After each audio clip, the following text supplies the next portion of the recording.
سلطان صلاح الدین ایوبی رحمۃ اللہ علیہ۔ اس کتاب کے مصنف ہیں مولانا محمد اسماعیل ریحان صاحب، جو استاد ہیں تاریخ اسلام کے جامعۃ الرشید کراچی میں۔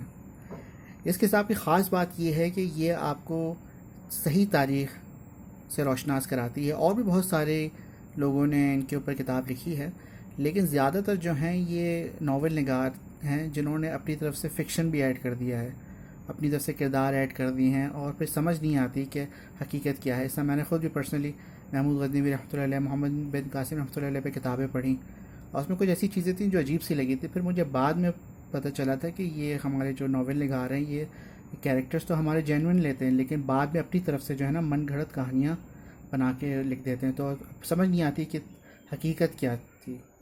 تو یہ ان کی جو کتابیں ہوتی ہیں بڑی مستند ہوتی ہیں اور بڑی تحقیقی ہوتی ہیں، کئی سال لگا کے لکھتے ہیں۔ اس پہ بھی غالباً ان کے 7 سال لگے تھے جو انہوں نے کتاب لکھی ہے۔ اس میں انہوں نے پہلی یا دوسری صلیبی جنگوں کا بتایا ہے، اس کے بعد کس طرح سے سلطان صلاح الدین ایوبی رحمۃ اللہ علیہ نے بیت المقدس دوبارہ فتح کیا۔ 90 سال تک یہ کفار کے پاس رہا تھا، پھر انہوں نے اسے فتح کیا۔ 25 سال کا ان کا دور تھا جس کا پورا احاطہ کیا گیا ہے۔ اور اس کے بعد تیسری جو صلیبی جنگ ہوئی تھی وہ اس کے بارے میں بھی پورا کمپلیٹ بتایا گیا ہے دوسری جلد کے اندر۔ اس کے بعد آخر میں جو ہے پھر اس کے بعد سلطان صلاح الدین ایوبی رحمۃ اللہ کی جو وفات ہوئی، اس کے بعد جو باقی جو جنگیں ہوئی تھیں 8 ٹوٹل ہوئی تھی صلیبی جنگیں، ان کے بارے میں بھی دوسری جلد میں بڑا مفصل طریقے سے بتایا گیا ہے۔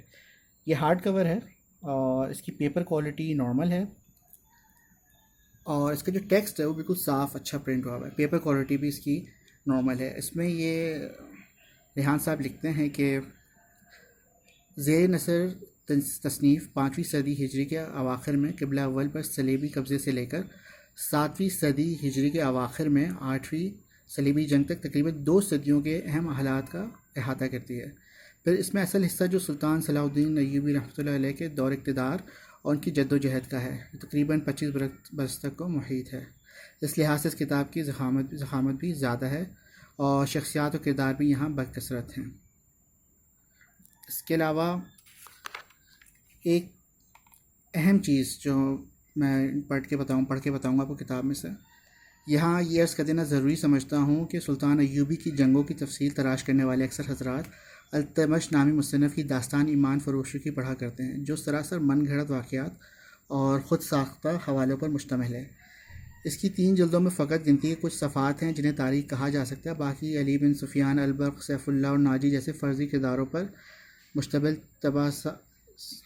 تباسات افسانے ہیں، جنہیں نہایت ڈھٹائی کے ساتھ مسلم اور مغربی جو مورخین کی طرف منسوب کر دیا گیا ہے۔ اس تصنیف میں ذکر کردہ تمام مسلم اور نصرانی جاسوس مرد اور لڑکیاں اور ان سے منسوب تمام واقعات فرضی ہیں۔ تو یہ تو بڑی مشہور کتاب ہے اور اس میں ہی میں نے بھی پڑھی تھی، تو کچھ واقعات مجھے لگے تھے جو بڑے فرضی ٹائپ کے تھے، لیکن اس میں بڑی جو ہے وہ ریفرنسز دیے ہوئے تھے۔ تو ان کی ایک اور کتاب ہے ایمان فروشوں کی، داستان ایمان فروشی کی تحقیق کے آئینے میں، اس میں انہوں نے بتایا گیا کتنے ریفرنسز جھوٹ ہیں اس کے اندر۔ تو اگر آپ کو صحیح جینوئن کتاب پڑھنی ہے، یہ بھی ہمارے ایک ہیرو ہیں، ہمیں جاننا چاہیے ان کے بارے میں، تو یہ سلطان صلاح الدین ایوبی رحمۃ اللہ علیہ کی کتاب ان کی مولانا محمد اسماعیل ریحان صاحب کی ضرور پڑھیں، اور گھر والوں کو بھی پڑھائیں انشاءاللہ۔ یہ آپ کو کتاب روشنی سے اویلیبل ہے۔ جزاک اللہ خیر۔